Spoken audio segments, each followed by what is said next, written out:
ఆప్యాయంతు మమాంగాని walk ప్రాణశ్చక్షుశ్రోత్రమథో బలమింద్రియాణి చ సర్వాణి సర్వం బ్రహ్మోపనిషదం మాహం బ్రహ్మ నిరాకుర్యాం మామా బ్రహ్మ నిరాకరోత్ అనిరాకరణమస్త్వనిరాకరణం మే అస్తు తదాత్మని నిరతేయ ఉపనిషత్సు ధర్మా తే మయి సంతు తే మయి సంతు. ఓం శాంతి శాంతి శాంతి. 286వ పేజీ 6వ మంత్రం 12వ ఖండం. తం వా ఏతం దేవాః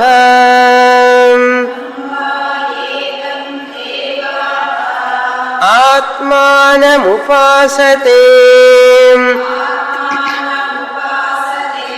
తస్మాత్ తేషాం సర్వే చ లోకాః ఆప్తాః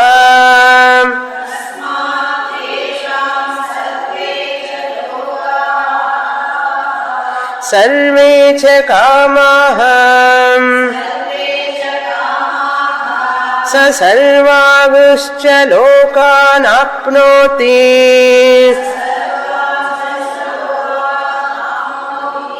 సర్వాగుశ్చ కామాన్ యస్తమాత్మానమనువిద్య విజానాతీతి. ప్రజాపతిరువాచ ప్రజాపతిరువాచ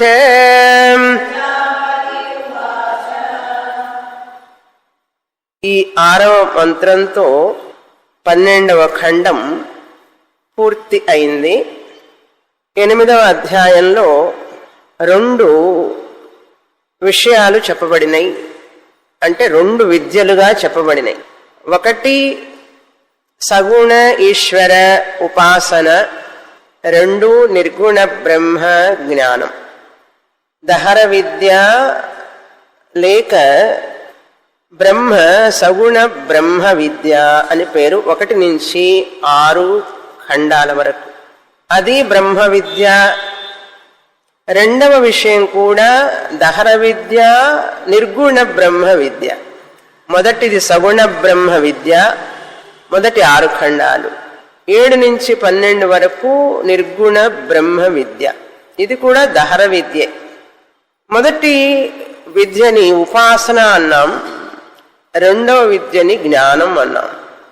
ఈ తేడా మనకు చక్కగా తెలియాలి విషయం, అప్పుడే మనకు విషయం బోధపడినట్లు. 2వ భాగంలో నిర్గుణ బ్రహ్మ జ్ఞానం చెప్పబడింది, మొదటి భాగంలో సగుణ బ్రహ్మ జ్ఞానం చెప్పబడింది అని. సో సగుణ బ్రహ్మ ఉపాసనలో ఉపాసకుడు నేను జీవాత్మని, ఆ పరమాత్ముడు వేరు అనే భావన ఉంటుంది. పరమాత్ముణ్ణి సగుణంగానే చూస్తాడు, రూపాలతోనే చూస్తాడు, కనుక భేదం ఉంటుంది అక్కడ. కానీ నిర్గుణ బ్రహ్మ జ్ఞానంలో జీవాత్మ అంటే ఆ జ్ఞానం పొందినటువంటి జీవుడు, వ్యక్తి భగవంతుడికి తనకు భేదం లేదని తెలుసుకుంటాడు. అది నిజమైన భక్తి. ఇది మొదటి మెట్టు. భగవంతుడు వేరు నేను వేరు అని ఉపాసన చేయడం మొదటి మెట్టు. ఈ మొదటి మెట్టు దాటి 2వ మెట్టుకు రావాలి కదా. 2వ మెట్టుకు వస్తేనే భక్తి పూర్ణమైనట్లు. కనుక ఈ మెట్టుకు వచ్చినప్పుడే భక్తి పరిపూర్ణమైనట్లు అని మనం తెలుసుకోవాలి. కనుక ఈ మంత్రంలో మనం ఏం తెలుసుకున్నామంటే దేవతలు కూడా ఆ బ్రహ్మాన్ని ఉపాసన చేశారు అని చెప్తున్నారు. నిర్గుణం బ్రహ్మ తురీయం చైతన్యం నేనే అని తెలుసుకోవడానికి ఈ ముందు మెట్లన్నీ ఆచరిస్తేనే తెలుస్తుంది. ఏమేమి మెట్లంటే ఆత్మ స్థూల శరీర సంబంధి, సూక్ష్మ శరీర సంబంధి, కారణ శరీర సంబంధి.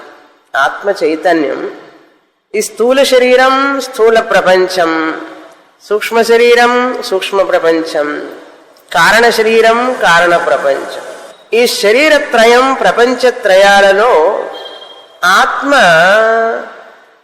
అనుస్యూతంగా ఉన్నది అని తెలుసుకోవడమే నిర్గుణ బ్రహ్మ జ్ఞానం. ఆత్మ అంటే నిర్గుణం బ్రహ్మ, చైతన్యం, ఉనికి, సత్తా, ఇదంతా కూడా మూలం, ఆధారం అని తెలుసుకోవాలి. అలా తెలుసుకున్న వ్యక్తి ఆనందంగా జీవించగలుగుతాడు ఈ ప్రపంచంలో. భయము అటువంటివి లేకుండా ఆనందంగా ఉండగలుగుతాడు అన్నాడు. మరణ భయం, వ్యాధి భయం, దుఃఖం, శోకం ఇవన్నీ లేకుండా ఉండాలి అంటే ప్రతి ఒక్కరూ తమ నిజస్వరూపాన్ని తెలుసుకోవాలి. కష్టమైనా సరే తెలుసుకొని తీరాలి. కష్టమైనా సరే డబ్బులు సంపాదిస్తున్నారా లేదా? కష్టమని సంపాదించకుండా ఉంటున్నారా?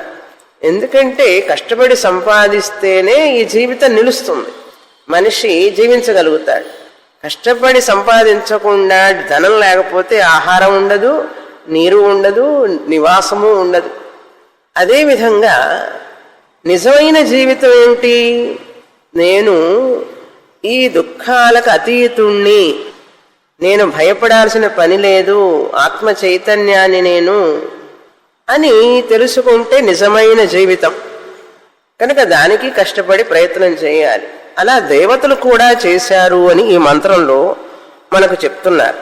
ఈ మూడు అవస్థలకి నేను అతీతుణ్ణి అని తెలుసుకోవాలి. జాగ్రత్త అవస్థలో స్థూల శరీర సంబంధ, స్థూల ప్రపంచ సంబంధ. స్వప్నావస్థలో సూక్ష్మ శరీర సంబంధ, సూక్ష్మ ప్రపంచ సంబంధ. సూక్ష్మంగా ఉంటాయి అన్ని కలలో. కారణ శరీరం నిద్రావస్థలో, సుషుప్తి అవస్థలో ఏమీ తెలియదు నాకు, అంత శూన్యం అనే స్థితిలో ఉంటాడు. కారణ ప్రపంచాన్ని తెలుసుకుంటూ ఉంటాడు. మూడు అవస్థలతో అవస్థ పడుతున్నాం మనం ప్రతిరోజు. జాగ్రత్త అవస్థలో స్వప్నావస్థ గురించి మాట్లాడతాం, నిద్రావస్థ గురించి మాట్లాడతాం. మనకు వచ్చే అవస్థలు ఇవన్నీ రోజు కూడా. ఈ అవస్థలు సత్యం అనుకోవడం వల్ల మనం అవస్థ పడుతున్నాం, అది విషయం. జాగ్రత్త అవస్థ, స్వప్నావస్థ, నిద్రావస్థ, ఈ మూడు అవస్థల్లో మనం తిరుగుతూ ఉన్నాం ప్రతిరోజు. ఒక రోజు కాదు, 2 రోజులు కాదు, 360 రోజులు జీవితాంతం. ఈ మూడు అవస్థల్ని నిజం అనుకోవడమే అవస్థ, తెలుగు అవస్థ. బాగుంది విచార. చూడండి, మనిషికి చాలా అవస్థ పడుతున్నామండి మేమంటాడు. ఎందుకు అవస్థ పడుతున్నావో తెలుసా? ఈ మూడింటిని అవస్థలని నువ్వు నిజం అనుకున్నావు కనుక అవస్థ పడుతున్నావు. మరి ఏమనుకోమంటారు? ఆ అవస్థలు ఈ శరీరానికి సంబంధించినవి. ఈ 80 కేజీలు 70 కేజీలు ఉంది చూసారా, ఈ శరీరం దీనికి సంబంధించినవి, మనసుకు సంబంధించింది. ఈ మూడు అవస్థల్లో మారకుండా ఉన్నటువంటి చైతన్యమైనటువంటి ఆత్మనైనటువంటి నాకు సంబంధించింది కాదు అని తెలుసుకోవాలి. గురువు ముఖంగా తెలుసుకోవాలి. తెలుసుకున్నప్పుడు మనకు అవస్థ ఉండదు. నేను అవస్థాత్రయ సాక్షిని అని తెలుసుకున్న వాడికి అవస్థ ఉండదు, తెలుగు అవస్థ ఉండదు, కష్టం ఉండదని అర్థం. నేను అవస్థాత్రయ సాక్షిని తెలుసుకున్న జ్ఞానికి ఏ అవస్థ ఉండదు. నిజంగా ఉండవాండి అన్నాడు. అవును, ఉండవు. అప్పుడు ఎక్కడుంటానండి? నేను ఏమన్నా గాలిలో తేలుతుంటానా పైన? ఎవరికి కనపడకుండా అంతర్ధానంగా అట్లా ఉంటానంటే అట్లా ఏమీ ఉండవు. ఇప్పుడు ఎట్లా ఉన్నావో అట్లాగే ఉంటావు. నీ ముక్కు, కళ్ళు, చెవులు ఏమీ మారవు, అలాగే ఉంటాయి. ముసలిదనం వస్తుంది, ఇంట్లో వాళ్ళు ఇంట్లో వాళ్ళలాగానే అట్లాగే ఉంటారు. నీ ఇల్లు, ఆస్తి పాస్తులు అన్నీ అట్లాగే ఉంటాయి. బయటకి మనకు కనపడే మార్పు ఏమీ ఉండదు అన్నారు. ఈ జ్ఞానం వల్ల మనకు బాహ్యంగా మన ఇంట్లో కానీ మన శరీరంలో కానీ ఏ మార్పులు రావు. మరి ఎక్కడండి మార్పు వచ్చేది అంటే మన ఆలోచన విధానంలో మార్పు వస్తుంది. మన గురించి మన ఆలోచన విధానంలో మార్పు వస్తుంది. మన కుటుంబం గురించి, మనం చూసే వస్తువుల గురించి, వాటి మీద మనకున్న ఆలోచన విధానంలో మార్పు వస్తుంది. మనకొచ్చే అనుభవాల గురించి కూడా ఆ ఆలోచన విధానంలో కూడా మార్పు వస్తుంది. ఈ విధానంలో మార్పు అనేది, మన ఆలోచన విధానంలో మార్పు కంటికి కనపడుతుందా? ఎవరికీ కనపడదు, గురువుకు కూడా కనపడదు. మన మనస్సులో ఆలోచన విధానం, దృక్పథం, దృష్టికోణంలో వచ్చే మార్పు మనకే తెలుస్తుంది. ఎలాగైతే మనకు ఆకలైతే మనకే తెలుస్తుందో, మనకు దాహం అయితే మనకే తెలుస్తుందో, అదే విధంగా ఈ జ్ఞానం రాకపోవడం వల్ల వచ్చే దుఃఖము, అవస్థ మనకే తెలుస్తున్నది. నేను అవస్థాత్రయ సాక్షిని అని తెలుసుకుంటే అవస్థలు లేవు అని నాకే తెలుస్తుంది. ఇది విషయం. ఇక్కడ ఈ విషయాన్ని గ్రహించడానికి మన ప్రయత్నం కష్టసాధ్యమైన విషయం అయినా కూడా ప్రయత్నం చేయదగ్గది, చాలా అవసరం అని చెప్పి చూడండి మంత్రంలో, తం వా ఏతం దేవాః ఆత్మానం ఉపాసతే. ఆ దేవతలు కూడా ఈ ఆత్మని ఉపాసించారు, తెలుసుకోవడానికి ఎంతో కష్టపడ్డారు. కేనోపనిషత్తులో ఇంద్రుడు, అగ్ని, వరుణ, వాయు వీళ్ళందరూ కూడా ఈ యొక్క ఆత్మతత్వాన్ని తెలుసుకోవడానికి ప్రయాసపడ్డారు. ఉపాసతే తస్మాత్ తేషాం సర్వే చ లోకాన్ ఆత్తాః. కనుక వాళ్ళు అన్ని లోకాలను పొందారు అన్నారు. ఇక్కడ మనం అన్ని లోకాలను పొందారు అంటే అన్ని లోకాలకు వెళ్ళి కూర్చొని కాసేపు అట్లా సినిమా చూసినట్లు వస్తారా అని అర్థం. అలా కాదు, నేను ఆత్మరూపంగా అంతటా ఉన్నాను కనుక నేను అన్ని లోకాలలో ఉన్నట్లే. చూసారా, ఆలోచన విధానం మారిందా లేదా? పుస్తకంలో సర్వాన్ లోకాన్ ఆత్తాః, ఆత్తాః అంటే పొందారు, పొందుతారు. ఎవరైతే ఇలా తెలుసుకుంటారో దేవతలందరూ పొందారు, అలా తెలుసుకున్న జ్ఞానులు కూడా, మనుషులు కూడా పొందుతారు అన్నారు. ఎక్కడికి వెళ్లకుండానే నేను అన్ని చూశానని చెప్పచ్చు. మనం ఇప్పుడు ఏమి చూడకుండానే అన్ని చూశానని చెప్పచ్చు. ఎలా? ఒకటే మార్గం, నేను అందరి శరీరాలలో ఆత్మరూపంగా ఉన్నాను కనుక ఆత్మ సాక్షిగా, సాక్షి రూపేణ నేను అన్ని శరీరాలలో అన్ని చూశాను, అన్ని విన్నాను, అన్ని తిన్నాను. జక్షన్ క్రీడన్ రమమాణః, నేను అనుభవించనిది లేదు, నాకు తెలియనిది లేదు. చెప్పచ్చా లేదా? అది లక్ష్యార్థ దృష్ట్యా అలా వాళ్ళు అన్ని లోకాలను పొందారు. సర్వే చ కామాః సర్వాభుశ్చ లోకాన్ ఆప్నోతి. అన్ని కోరికలు తీరతాయి, అన్ని కోరికలు తీరతాయి, అన్ని లోకాలకి వెళతారు. సర్వాగశ్చ కామాను తం ఆత్మానం అనువిద్య. ఎలా పొందారు? తం ఆత్మానం అనువిద్య, ఆత్మని తెలుసుకొని, ఆత్మని తెలుసుకొని విజానాతి ఇది ప్రజాపతి రువాచ. ప్రజాపతి ఏం చెప్పారు? ఓ ఇంద్ర, ఈ విధంగానే దేవతలు తెలుసుకొని అన్నీ పొందారు. వాళ్ళు ఎవరైతే ఇవి తెలుసుకున్నారో వాళ్ళు కూడా అన్నీ పొందారు అన్నాడు. పొందారు అంటే ఇక్కడ లోకల్గా మనం ఇట్ట పొందేవన్నీ కాదు. ఈ ఒక్క శరీరంలో ఏది పొందినా కూడా అది పరిమితమే అవుతుంది. ఒక్క శరీరం ద్వారా, ఈ కళ్ళ ద్వారా ఎంతవరకు చూడగలం, ఎంత డిస్టెన్స్ పోగలదు మన దృష్టి. ఈ చెవుల ద్వారా ఎంత వినగలం. కనుక అన్నీ పొందారు, అన్నీ చూశారు, అన్ని కోరికలు తిరిగినాయి అంటే ఈ శరీరం ద్వారా కాదు. అన్ని శరీరాలలో ఆత్మస్వరూపంగా ఉండి అన్ని శరీరాల ద్వారా తాను ఆత్మే ఆ శరీరంలో అనుభవిస్తున్నాను అంతటా. ఇప్పుడు నేను అమెరికాలో ఉన్నానా లేనా? ఆత్మరూపంగా చూస్తే అమెరికాలో ఉన్నాను, శరీర దృష్ట్యా చూస్తే క్లాసులో ఉన్నాను, హాల్లో కూర్చున్నాను. కనుక తేడా ఉందా లేదా? అది ప్రజాపతి రువాచ. ప్రజాపతి రువాచ, ఇంద్ర ఇది బ్రహ్మజ్ఞానం అంటే. ఇంకా నీకు ఏ లోటు ఉండదు, ఏ తాపత్రయం ఉండదు అలా పొందితే. కనుక ఇక్కడ పొందడం అంటే ఏమీ లేదు. నేను ఆత్మగా అన్నింటిలో ఉన్నాను కనుక అంతటా ఉన్నాను కనుక ఎక్కడ ఏ శరీరంలో ఎవరు ఏది అనుభవిస్తున్నా ఆనందిస్తున్నా అది నేనే అనుభవిస్తున్నట్లుగా సర్వాత్మ భావ. సర్వాత్మ భావమే అన్నీ పొందినట్లు. ఇప్పుడు అర్థమైందా జ్ఞానులు ఎందుకు తృప్తిగా ఉంటారు? అర్థమైందా సీక్రెట్? సన్యాసులు మన ఋషులందరూ కూడా ఏమీ లేకుండా, ధనం లేకుండా, ఆస్తులు పాస్తులు లేకుండా ఆనందంగా ఎలా ఉన్నారు అంటే కారణం ఇదే. ఈ ప్రపంచం అంతా నా ఆస్తి, ఉన్నదంతా కూడా నాదే. అప్పుడు నేనేం లేనివాడిని అవుతాను? ఎలా లేనివాడిని అవుతాను నేను అసలు? చూడండి దృష్టికోణం. మనమేమో మన చిన్న ఇల్లు 2 BHK double bedroom hall kitchen అది పట్టుకొని వేళ్లాడతాం. దిగులు చింత అన్ని సమస్యలతో బాధపడతాం. 2 BHK లేకపోతే 3 BHK పోనీ కొన్న తర్వాత ఆనందంగా ఉంటాడు? అది లేదు. పిల్లలు ఉన్నారు, మనవాళ్ళు ఉన్నారు, ఆస్తులున్నాయి, పాస్తులున్నాయి, అని హాయిగా నిద్రపోతామంటే అమ్మో భయంగా ఉందంటాడు. ఏమిట్రా అంటే ముసలితనం వస్తున్నది అన్నాడు. ఈ బాధలు నిన్న వెన్నంటే ఉంటాయి నీకు జ్ఞానం వచ్చే వరకు. చూసారా? అలా ఇంద్రుడిలాగా మనం కూడా ఈ జ్ఞానాన్ని పొందాలి. ఆ ప్రజాపతి చెప్పినటువంటి విద్యని మనం ఈరోజు వింటున్నామంటే ఎంత భాగ్యం అది. ఇటువంటి భాగ్యాన్ని మనం పొందామంటే ఎన్ని జన్మజన్మల సుకృతం ఇది. అందుకని ఇంతటితో ప్రజాపతి విద్య పూర్తయిపోయింది అన్నారు.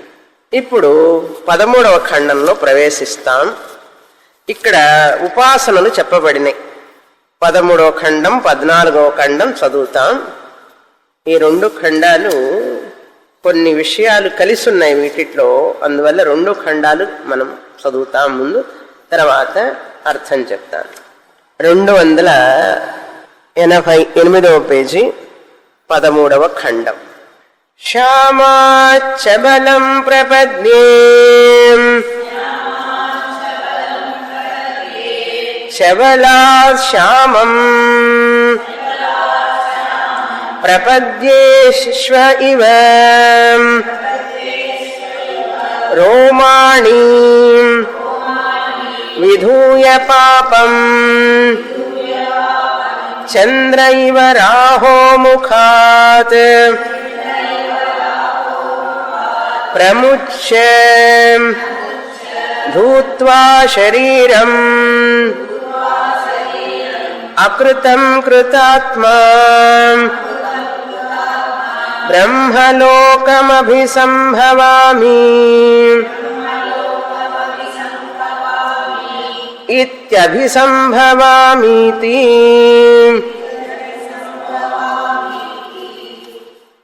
తర్వాత మంత్రం కూడా చదువుతాం. 289వ పేజీ. ఆకాశో వై నామా నామరూపయోర్నిర్వహిత తే యదంతరా తద్బ్రహ్మ తదమృతం స ఆత్మా ప్రజాపతేః సభాం వేష్మ ప్రపద్యే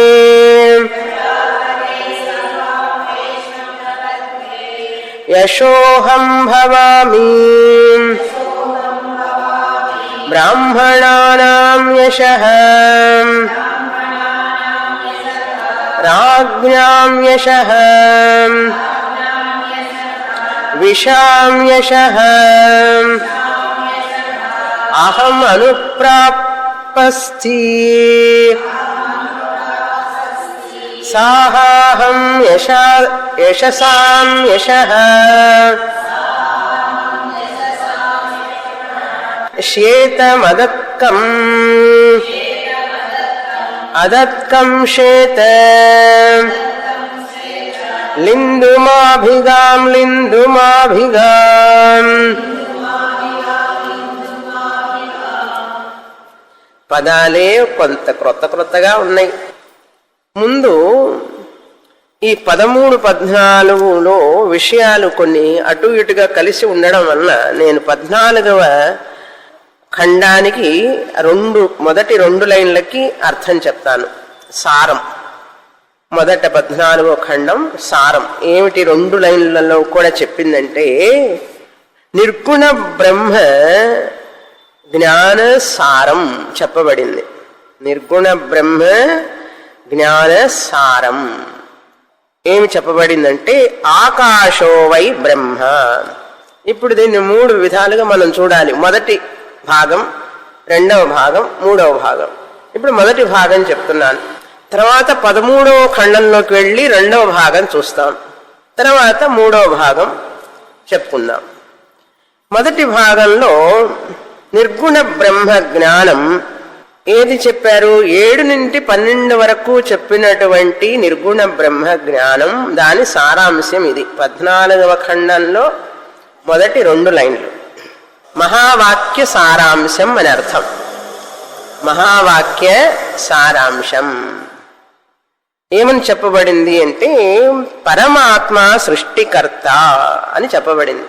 పరమాత్మ సృష్టికర్త. ఆకాశో వై నామ. ఆకాశం అంటే దహరాకాశం, అల్ప ఆకాశం. ఆయన పేరు ఆకాశం అని పేరు. ఆత్మకి ఆకాశం అని పేరు. ఎందుకని అంటే ఆకాశంలాగా అంతటా వ్యాపించి ఉంటాడు, ప్రకాశంలాగా అంతటా వ్యాపించి ఉంటాడు. ఆకాశం దేనితో అంటదు, అసంగ. సో నిర్గుణం బ్రహ్మ కూడా అసంగ. ప్రకాశంతో కూడా దేది అంటదు.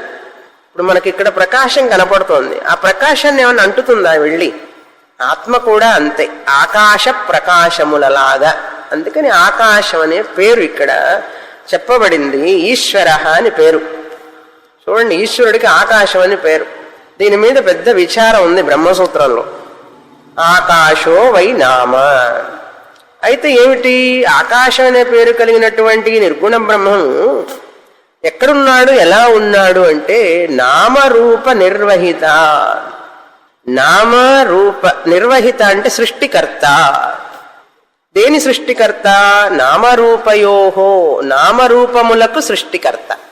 నామరూపములకు. ఊరు పేరు అంటారు చూసారా? రూపం, ఊరు, పేరు, అడ్రస్, ఇవన్నిటికీ ఆయన సృష్టికర్త. ఆ నామరూపం రాగానే జీవాత్మ భావం వచ్చేస్తుంది. జీవాత్మ భావం రాగానే అహంకారం వస్తుంది. నా అడ్రస్ తెలుసా నీకు? నేను ఎక్కడుంటానో తెలుసా? నేనేం చదువుకున్నానో తెలుసా? నేను ఎవరి అబ్బాయినో తెలుసా? మా నాన్న పేరు తెలుసా? ఎవరు సృష్టించారు ఇవన్నీ?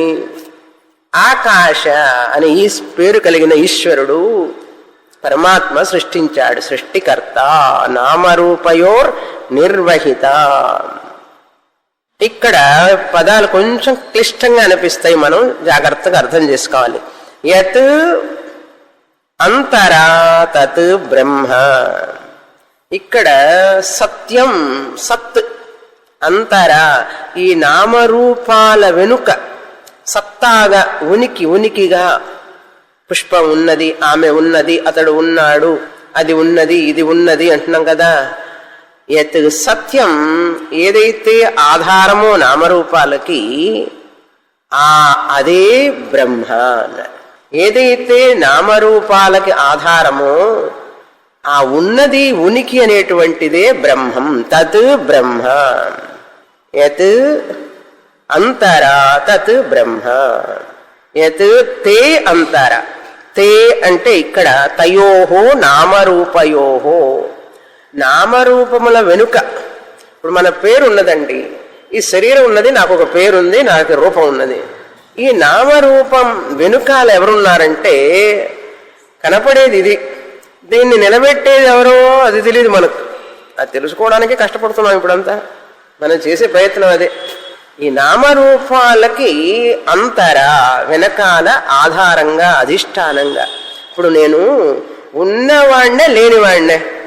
ఉన్నవాణ్ణి ధనవంతుడిని అని కాదు ఇక్కడ అర్థం. నేను ఉన్నవాడినా లేనివాడినా అంటే ధనవంతుడినా అని అర్థం కాదు. ఇక్కడ ఏమిటంటే అర్థం, నేను ఉనికి కలవాడినా లేదా? ఉనికి ఉన్న తర్వాతనే నేను మిగతా వ్యవహారం అంతా చేస్తాను, లేకపోతే వ్యవహారం చేయలేను. ఉనికి లేకుండా ఏం వ్యవహారం చేస్తామండి చెప్పండి? ఇప్పుడు ముందు లేవంగానే నేనున్నాను, అబ్బా మొదలుపెట్టు వ్యవహారం అన్నాడు. ఒకవేళ నాకు ఉనికి లేదనుకోండి, నేను ఉన్నాను, ఎలా ఉన్నాను, ఎక్కడ ఉన్నాను, ఏం చేస్తున్నాను అనేది అన్ని తర్వాత కదా. ఎలా ఉన్నాను, ఎక్కడ ఉన్నాను, ఏం చేస్తున్నామని ఎప్పుడు వస్తాయి? నేను ఉన్న తర్వాతనే కదా వచ్చేది. మరి ఏది ముఖ్యం? తినడం ముఖ్యమా? ఉన్నవాడు తింటాడా, లేనివాడు తింటాడా? ఉనికి గలవాడు తింటాడు. కనుక తినాలంటే ఉనికి ముందు కావాలి. సినిమా చూస్తున్నాను అన్నావు, ఉన్నవాడు చూస్తున్నాడా, సినిమా లేనివాడా చూస్తున్నది? అక్కడ ఉండి ఉండాలి, చూడాలి అంటే. కనుక ఉనికి తరువాతనే నీ పని మొదలవుతుంది. చూస్తున్నాను అన్నావు, ఉనికి ఉన్నవాడు చూస్తున్నాడా, లేకుండా చూస్తున్నావా? ఉంటేనే చూస్తావు. నువ్వు ఉంటేనే నువ్వు చూడగలవు, నువ్వు ఉంటేనే నువ్వు తినగలవు, నువ్వు ఉంటేనే నువ్వు వాసన చూడగలవు, నువ్వు ఉంటేనే వినగలవు, నువ్వు ఉంటేనే మాట్లాడగలవు, నువ్వు ఉంటేనే వ్యవహారం చేయగలవు. కనుక ఉండడం అనేది ముఖ్యం. అన్నిటి వెనకాల ఉండడం అనేది ఒకటి ఉన్నది. తే నామరూపయోహో, ఆ నామరూపములకు వెనక యత్ సత్యం తత్ బ్రహ్మ, అదే బ్రహ్మ, అదే ఉనికి. దాన్ని పట్టించుకోకుండా ఈ జుట్టు నుంచి గోడ దాకా పొద్దున్న నుంచి రాత్రి దాకా సేవ చేసి చేసి చేసి ఒక రోజా 2 రోజులా దీనికి పోషణ చేసి చేసి అలసిపోయి సొలిసిపోయి 1 సంవత్సరం కాదు, 2 సంవత్సరాలు కాదు, దశాబ్దాలు, 1 జన్మ కాదు, 2 జన్మ కాదు, అనేక జన్మలు ఇలా చేస్తున్నాడే గాని గురువు చెప్తుంటే ఆలకిద్దామని లేదు. ఎందుకంటే చతుష్టయం పట్టుకొని కూర్చుంది 4 పక్కల, 4 దిక్కుల్లో. చతుష్టయం తెలుసు కదా, దుష్ట చతుష్టయం. అహంకార, మమకార, రాగం, ద్వేషం. మనల్ని పట్టుకొని అట్టోకొళ్ళు లాగుతాడు. ఇంట్లో పిల్లలు కూడా ఏడిపించేటప్పుడు వీడు ఒకళ్ళు లాగుతుంటాడు, వాడొక పక్కన లాగుతూ ఉంటాడు. పిల్లలు కూడా ఏడిపించేటప్పుడు 4 పిల్లలు ఉండేవాడు కదా ఆ రోజుల్లో, 4 పక్కన పీకుతుంటారు. ఇప్పుడు ఒకడే పీకుతుంటాడు. 4 అక్కర్లేదు, ఇప్పుడు ఒకడు చాలు, ఘనకార్యాలు చేస్తుంటాడు. ఈ పిల్లలు ఎట్లా చేస్తారో ఈ అహంకార, మమకార, రాగద్వేషాలు కూడా అలా పట్టుకొని మనల్ని చిన్న భిన్నం చేస్తున్నాయి. అందుకని లేకపోతే ఒక క్లాసులో అహం బ్రహ్మాస్మి అని చెప్పొచ్చు కదండి. మనం గురువుగారు అంత గొంతు చించుకొని అరుస్తున్నా కూడా మైకులు పెట్టుకొని స్పీకర్లు పెట్టి ఎందుకు చెప్పలేకపోతున్నామంటే అక్కడ కూర్చున్నారు 4 మనల్ని వేధిస్తున్నారు. వేపుడు వేయించినట్లే. వేపుడు వేయిస్తే ఏమో తెలుసా, కాసేపటికి నల్లగా అయిపోతుంది. మనం కూడా అట్టగా నల్లగా అయిపోయి దిగులు వచ్చిన తర్వాత కూర్చుంటున్నాం. అట్లా ఉంటుంది మన పని. జీవాత్మ భావం అంటారు దాన్ని. అలా పొందుతాడు. నామరూపయోహోతే, వాటికి సత్యం ఎవరు అంటే నేను బ్రహ్మనని తెలుసుకోవాలి కదా. ఇంతటి విషయం చెప్తున్నారు స్వామిని. అసలు ఈ విషయాన్ని నేను తెలుసుకొని ప్రపంచానికి చాటాలని ఒక స్టూడెంట్ రాడు దగ్గరికి. అలా విని అర్థమవుతుందంటారా, నాకు అర్థమవుతుందంటానే అంటూనే ఉంటారు 10 ఏళ్ల నుంచి. కానీ ఇంత చెప్తూ ఉంటే ఓకే నాకు అర్థమైపోయింది స్వామిని, ఇంతే విషయాన్ని నేను అందరికీ టామ్ చేస్తానని అనొద్దు. వేరే విషయాలనే టామ్ చేస్తాం. టామ్ అంటే తెలుసా, దండోరా, అలా చేస్తామంటారే. కానీ మిగతా విషయాలు, ఇట్లాంటి విషయాన్ని ఎంత తొందరగా అర్థం చేసుకొని ఎంత తొందరగా ప్రచారం చేయాలి, ఎంత తొందరగా దీన్ని వ్యాపింపజేయాలి. వైరస్ పోయినట్లు పోవాలి, వైరస్ కంటే ముందుగా వెళ్ళాలి, వైర్లెస్ లాగా పోవాలి. వైరస్ వద్దు మనకు, వైర్లెస్. అట్లా పోవాలంటే నేను అందులో ఇమిడిపోవాలి. అందులో ఇమిడిపోవాలంటే దానికోసం తపించాలి. దానికోసం తపించాలంటే దాని యొక్క నిజమైన అర్థం తెలుసుకోవాలి. దానివైన నిజమైన అర్థం తెలుసుకోవాలంటే నేను కొన్ని త్యాగం చెయ్యాలి. త్యాగే నైఖే అమృతత్వమానశు. ఈ భోగాలు, ఈ యొక్క కుటుంబం, పిల్లలు, సంసారం, ఇదంతా కూడా మనసు నుంచి బయటికి తీయాలి. నువ్వు పారిపోవద్దు అక్కడి నుంచి. ఉంటాయి ఓ పక్కన, వాటికి ఉంటాయి. వాటినన్నిటి మనసులో పెట్టుకొని ఎందుకు అంత ఆ మనసునంతా అట్లా కలుషితం చేసుకుంటావు అంటుంది శాస్త్రం. నేను అనలేదండి, శాస్త్రం చెప్తుంది. నామరూపయోహో యత్ సత్యం తత్ బ్రహ్మ. ఈ నామరూపాలకి సత్యం ఏమిటి? నేను ఆ బ్రహ్మని. మన నామరూపాలకు అతుక్కుపోయి వదిలిపెట్టకుండా గురువు గారు ఇనప బ్రష్ వేసి రుద్దుతున్నా కూడా పోవడంలా. స్టీల్కి తుప్పు పడితే ఇనుప బ్రష్ చేసి రుద్దుతాం, కాస్త తుప్పన్న పోతుందేమని. ఇట్లా ఉపనిషత్తు వాక్యాలు పెట్టి రుద్దుతూ ఉంటే ఎక్కడ అంటే అంత తిక్కుగా ఉందన్నమాట. మీకు కాదు చెప్తున్నా, లోకంలో. సరే, తే యదంతరా తత్ బ్రహ్మ, ఆ బ్రహ్మం ఎటువంటిది? అమృతం, దానికి మరణం లేదు. ఆ బ్రహ్మము నేనే, నా స్వరూపమే, ఆత్మస్వరూపం. తద్ బ్రహ్మ అమృతం స ఆత్మ. చూడండి మహావాక్యం. ఏదైతే అన్ని నామరూపాలకు ఆధారంగా ఉన్నదో అది బ్రహ్మ. ఆ బ్రహ్మకి అది శాశ్వతం, అమృత స్వరూపం, దానికి మరణం లేదు, పుట్టుగా లేదు. అటువంటి మరణరహితమైనటువంటి అమృత స్వరూపమైనటువంటి బ్రహ్మ ఎవరో తెలుసా? అది ఎవరో కాదు. ఐతదాత్మ్యం ఇదగం సర్వం స ఆత్మ శ్వేతకేతో. ఐతదాత్మ్యం ఇదగం సర్వం తత్ సత్యం స ఆత్మ. అది నువ్వే అయ్యున్నావు. అందుకని ఈ యొక్క శారీరక సంబంధమైనటువంటివి, మమకార సంబంధమైనటువంటివన్నీ కూడా secondary, insignificant. They should not come and dominate in my mind. No permission. Today onwards cut cut cut. Today onwards ఎప్పుడో చేసేసామని చెప్పాలి. స్వామిని ఈరోజు ఖచ్చితంగా చేస్తాను, ఫోన్లో ఈరోజు అన్నది చెయ్యి. మనం వదిలిపెట్టాం వాటిని. అవి పట్టుకుని పీకుతూనే ఉంటే ఎప్పటికి మనకి ఈ విషయం అర్థమయ్యేది? మళ్ళీ అందులో మునిగిపోతాం. చెప్పకూడదు. కుడితి తొట్టులో పడ్డ ఎలుకలాగా అన్నారు. పాలల్లో పడ్డ ఎలుకలాగా అలా చూసారా? కుడితి తొట్లు. ఎందుకంటే ఈ అహంకారం, మమకారాలన్నీ కుడితి తొట్టి లాంటి. మనల్ని దిగులు చింతల్లో ముంచేవన్నీ కుడితి తొట్టిగాక ఏంటి చెప్పండి? ఆ సంబంధాలన్నీ ఒక దైవస్వరూపంగా, ఆత్మస్వరూపంగా చింతన చేస్తే అది అమృతంలో మనం ఓలలాడుతున్నట్లే. మీరు మార్చాలి, ఆ యొక్క కుడితి తోటిని అమృతంగా మార్చాలి. మార్చాలంటే ఏం చేయాలి? వాళ్ళల్లో ఉన్న ఆత్మతత్వాన్ని గ్రహించండి. ఆ సంబంధ బాంధవ్యాలకు వెనుకనున్నటువంటి చైతన్యాన్ని గ్రహించండి. అప్పుడు అంతా కూడా ఆనందమయం, ఆత్మమయం, నేనే అంతటా. ఇది మార్చుకోవడంలో మన చేతుల్లో ఉంది, మార్చడం మన చేతుల్లో ఉంది. అది విషయం. అమృతం స ఆత్మ ప్రజాపతే సభాం వేశ్య ప్రపద్యే. ప్రజాపతి యొక్క సభాభవనానికి వెళ్ళి ఈ విషయాన్ని తెలుసుకున్నాడు ఇంద్రుడు కూడా. సభాం వేష్మ, వేష్మ అంటే ఆ యొక్క భవనానికి వెళ్ళి ఆత్మని విషయాన్ని తెలుసుకున్నాడు. ఇప్పుడు నేను జీవాత్మని కాదు, పరమాత్మని అని తెలుసుకోవాలి. మొదటి మెట్టేమిటి? ఈ శరీర అభిమానం, అహంకారం. అందరూ అలాగే పుడతారు. కొంచెం సత్సంగం వంటి ఉండడం వలన నేను జీవాత్మని, నాలో ఆత్మ ఉన్నది, ఆ పరమాత్మ కరుణ కావాలి, కృప కావాలని ప్రయత్నం చేయడం, అదొక మెట్టు. తర్వాత మెట్టు. దాని తర్వాత నేనేమిటి, పరమాత్మ ఏమిటి, నేనేమిటి, వేరు ఎక్కడ ఉంటాం, నేను పరమాత్మనే అని తెలుసుకోవాలి. అలా మెట్టుమెట్టుగా ఎదగాలి మనిషి. అప్పుడు విదేహముక్తి. విదేహముక్తి వచ్చిన తర్వాత మనకేం తెలుస్తుందండి? ఉన్నదా లేదా, మనం ఏమిటని తెలియదు. అందుకని బతికి ఉండగానే, ఇప్పుడే ఇక్కడే జీవించి ఉండగానే తెలుసుకుంటే ఆనందం. పోయిన తర్వాత మనిషికి మా తాతగారి ఆస్తి అంతా ఇచ్చానని వస్తే ఏం ప్రయోజనం? నేను ఉండగానే మా తాతగారి ఆస్తి నా దగ్గరికి వస్తే నేను అనుభవించగలను, లేకపోతే ఏమనుభవిస్తాం పోయిన తర్వాతనా? అందుకని జీవించి ఉండగానే ఈ జ్ఞానం రావాలి. ఆ విషయం చెప్తున్నారు. సభాం వేష్మ ప్రపద్యే. అక్కడ తెలుసుకోవడం వలన ఏమని తెలుసుకున్నాను? యశోహం. యశ అంటే ఆత్మ, నేను ఆత్మని.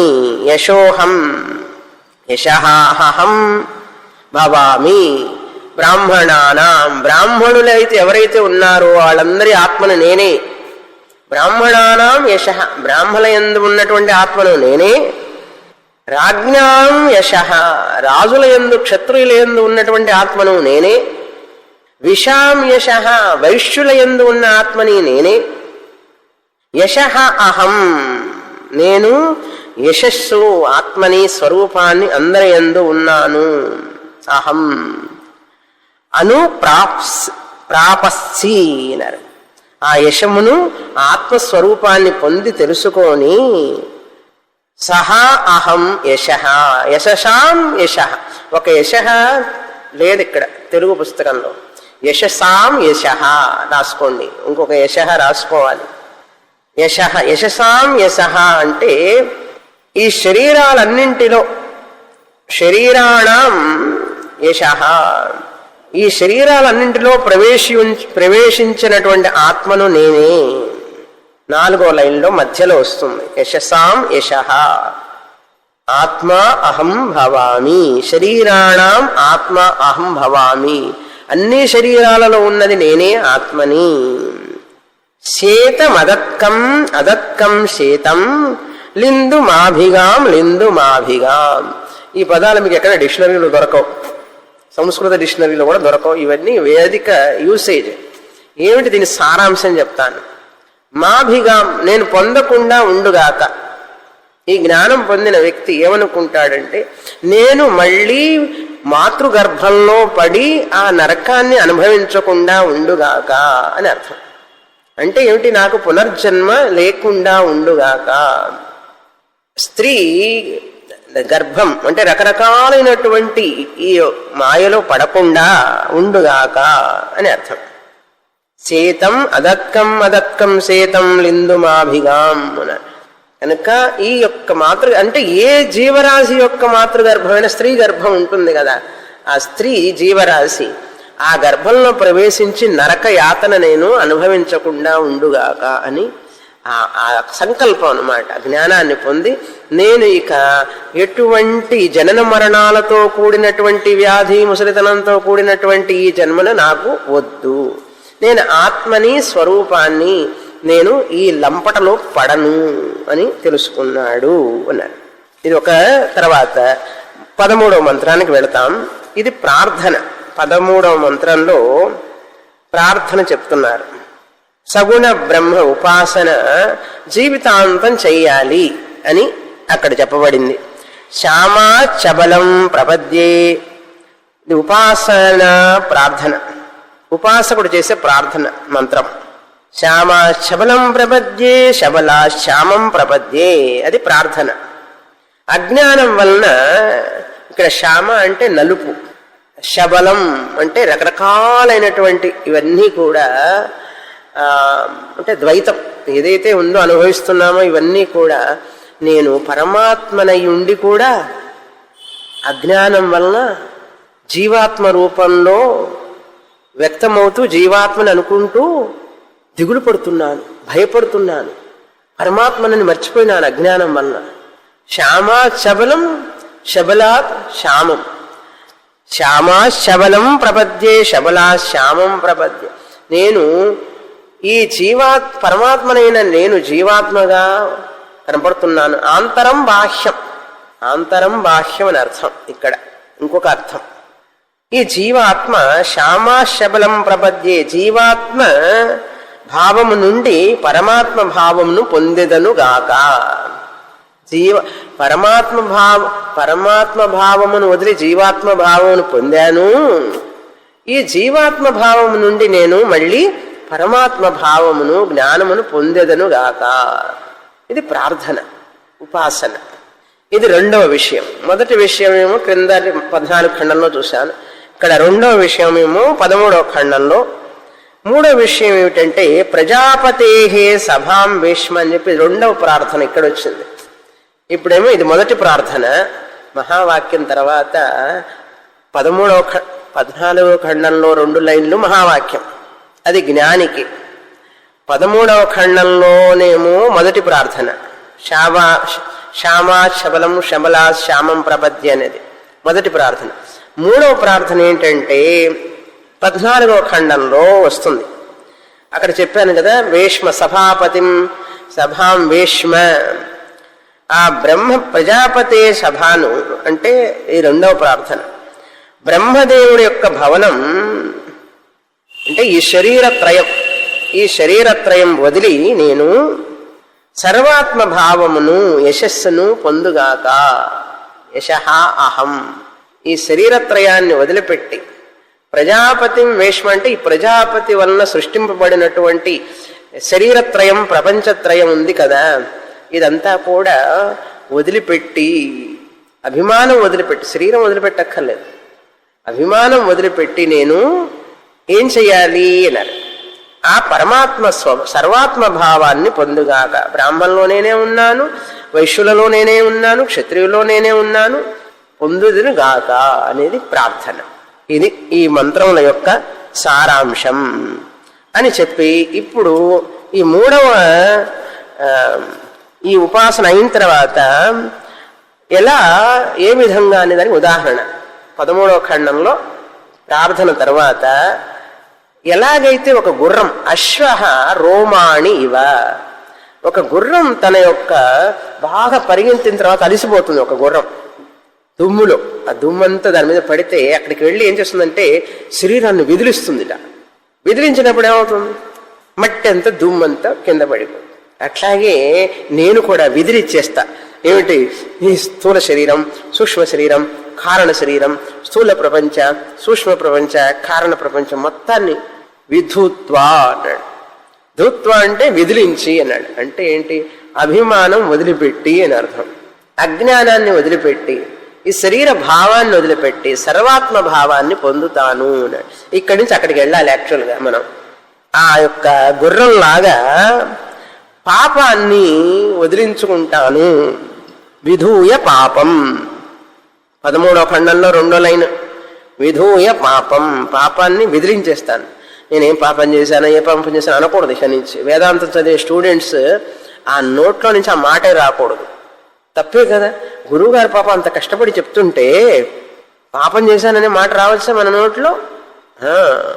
విధూయ అన్నాడు, వదిలిపెట్టు, విదిలించేసి. తర్వాత ఇంకొక ఉదాహరణ చెప్తున్నారు. చంద్ర ఇవ రాహోర్ ముఖాత్ ప్రముచ్చ.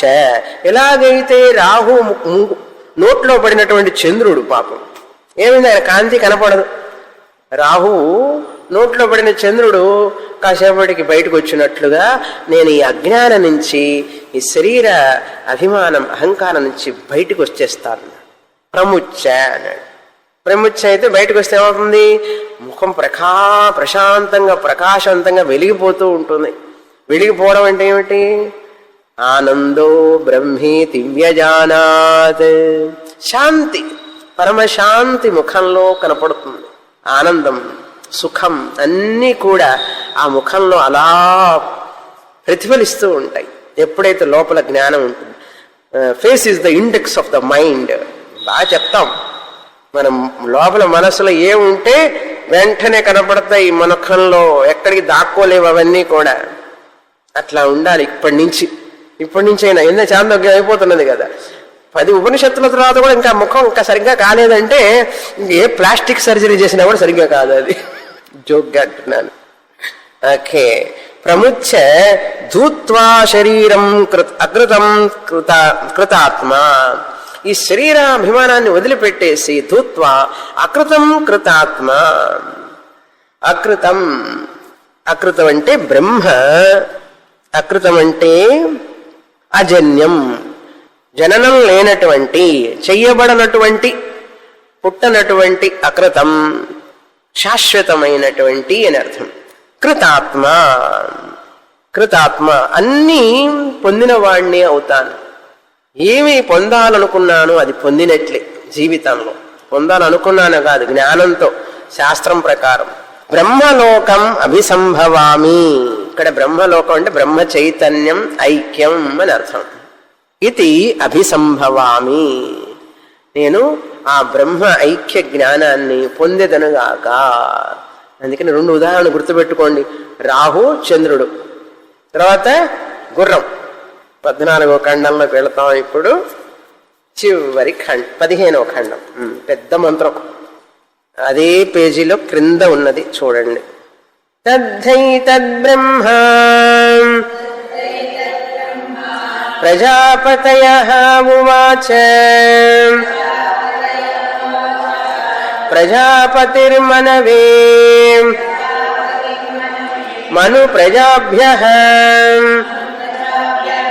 ఆచార్య కులాద్వేదమధీత్య యథావిధానం గురోః కర్మాతిశేషేణ అభిసమావృత్య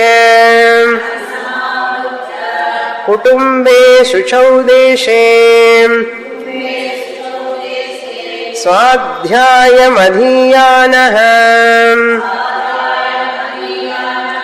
ధార్మికాన్ విదధత్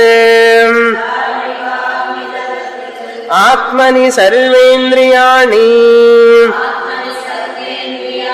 సంప్రతిష్ఠాప్య అహింసాం సర్వభూతాన్ అన్యత్ర తీర్థేభ్యః స ఖల్వేయం వర్తేయన్ యావదాయుషం బ్రహ్మలోకమభిసంపద్యతే న చ పునరావర్తతే న చ పునరావర్తతే.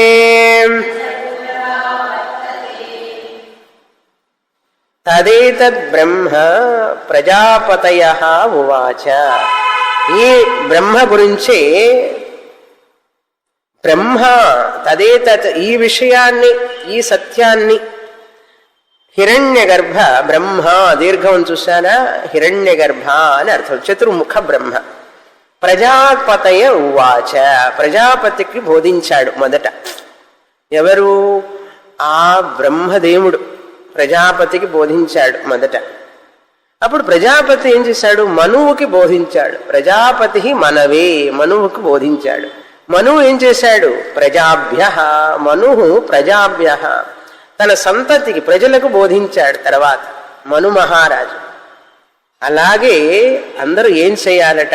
ఈ విధంగా ఈ విద్యని మనకు ఆ పరమాత్ముడు హిరణ్య గర్భుడికి ఇస్తే ప్రథమ ముండకోపనిషత్తులో చూసాం.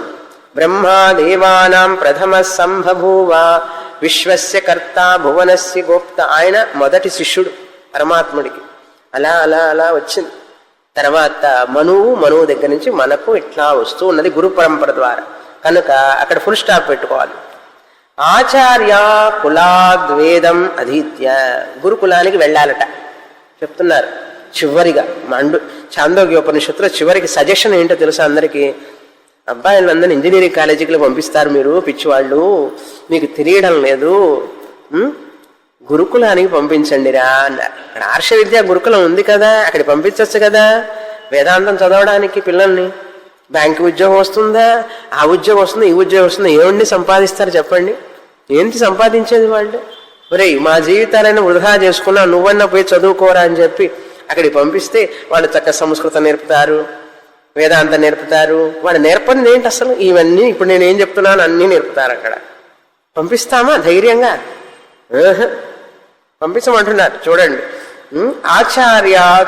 ఆచార్య కులాత్ అంటే గురుకులాత్, వేదం అధీత్య, ఈ యొక్క ఉపనిషత్తులన్నీ చదవాలి, నేర్చుకోవాలి. అబ్బాయికి ఉద్యోగం రాలేదు, అమ్మాయికి ఉద్యోగం రాలేదు, దిగులు పడిపోతారు. ఏమిటో అక్కడికి పంపించండి. వాళ్ళు ఎంత ఆనందంగా జీవిస్తారు, తర్వాత మీకు ఎంత ఆనందం వస్తుందో మీకు తెలియదు. చూడండి ఇప్పుడు మీకు రాబోయే ఆనందం ఏమి లేదు, మహా ఆనందం. ఏదో ఉంటున్నాం అంతే, ఏదో కాసేపు సినిమా చూస్తాం, టీవీ చూస్తాం, పడుకుంటాం, నిద్రపోతాం.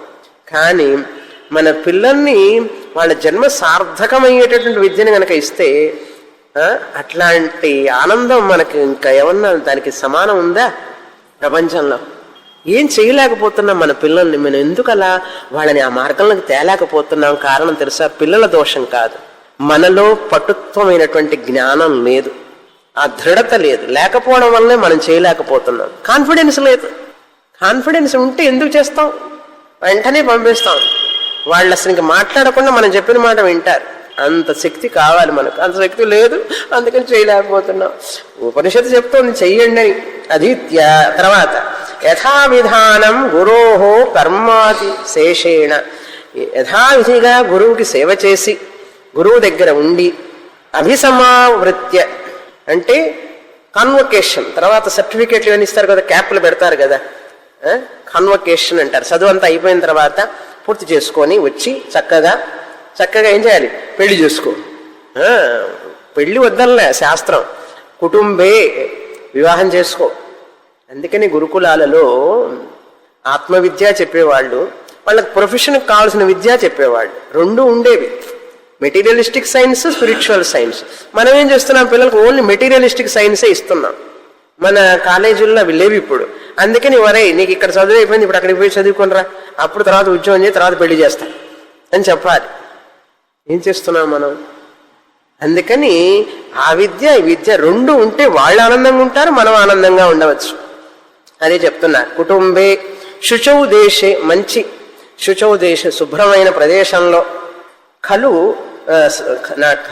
శుచౌ దేశే స్వాధ్యాయం అధీయమాన.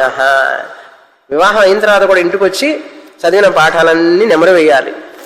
ఏమేమి చదువుకున్నామో గురుకులంలో అవన్నీ కూడా చదవాలి.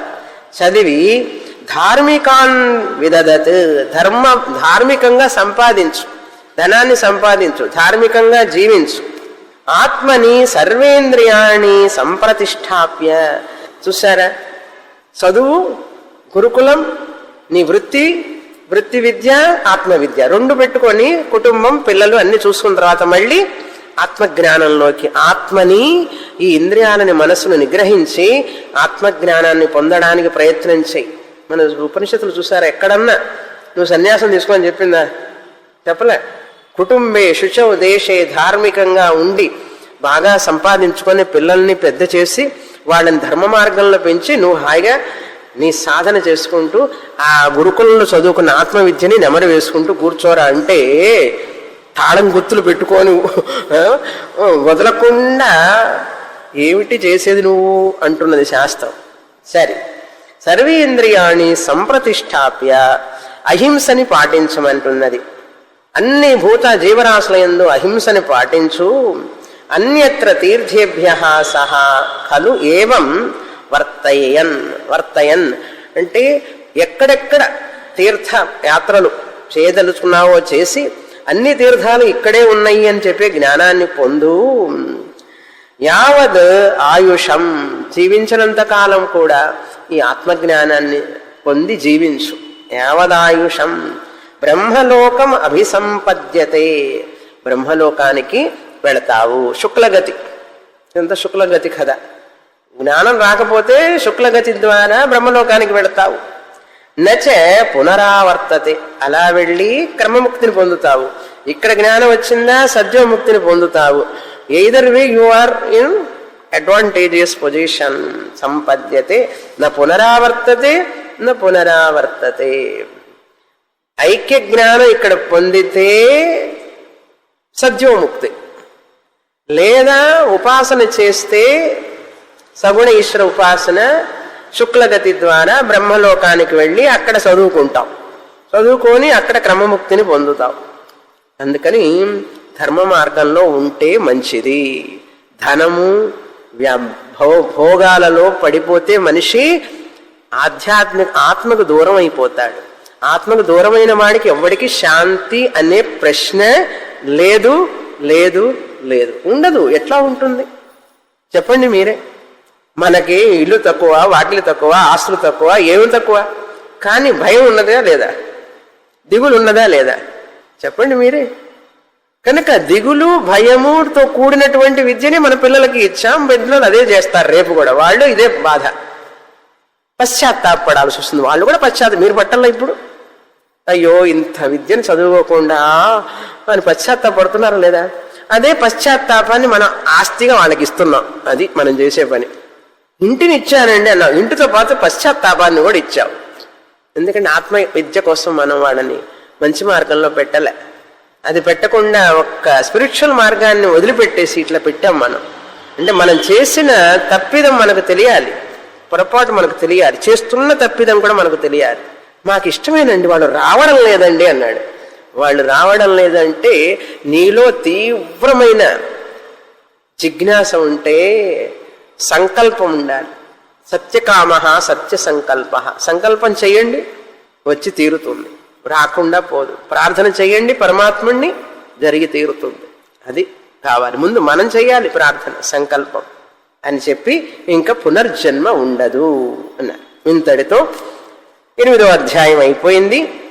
ఛాందోగ్య ఉపనిషత్తు కూడా పూర్తి అయింది. ఓం పూర్ణమదః పూర్ణమిదం పూర్ణాత్ పూర్ణముదచ్యతే పూర్ణస్య పూర్ణమాదాయ పూర్ణమేవావశిష్యతే